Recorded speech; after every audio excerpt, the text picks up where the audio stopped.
Go. This next story was told to me from my grandmother. She, uh, she used to live out in the countryside as well, but on the other side of town. She lived by the river where it was basically by, like, where you could see the border between Canada and America. She sat down there, she lived her life there with my grandfather, but every now and again, she would hear, like it sounds like people screaming in the woods. Mind you, she thought they were probably teenagers because there was teenagers living next door to her. She probably thought they're probably playing out in the woods again.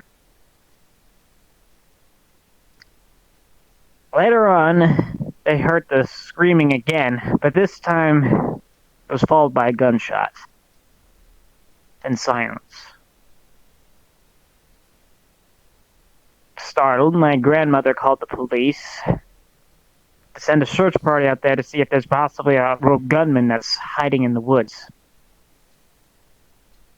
Police searched the woods and they couldn't find anything. In fact,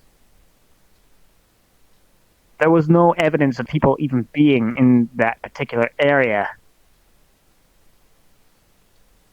They thought just probably it's like maybe she probably heard a hunter somewhere else.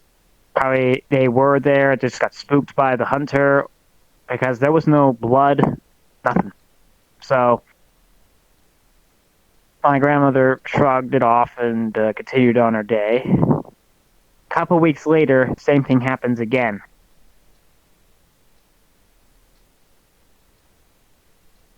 This time she went out there herself. She's a witch like me, so she was be able to do like a ritual to try to contact if there was any spirits in nearby. Turns out it was a residual haunting of a murder that happened in the early days. Turns out it was the husband that shot his wife because she was cheating on him.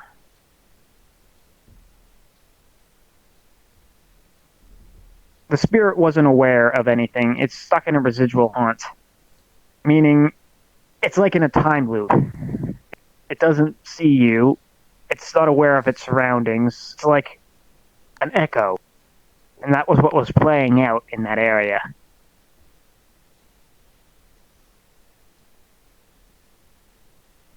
Sometimes you'll still hear the phantom gunshots go off in those woods as well, back in my grandmother's old place.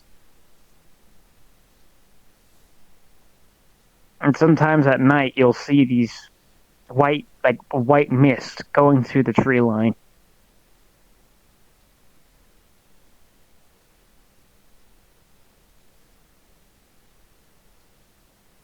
That's the end of that story. And there we have it. Shade Foxy has a very colorful history with his family, seeing haunted places. See you all next time.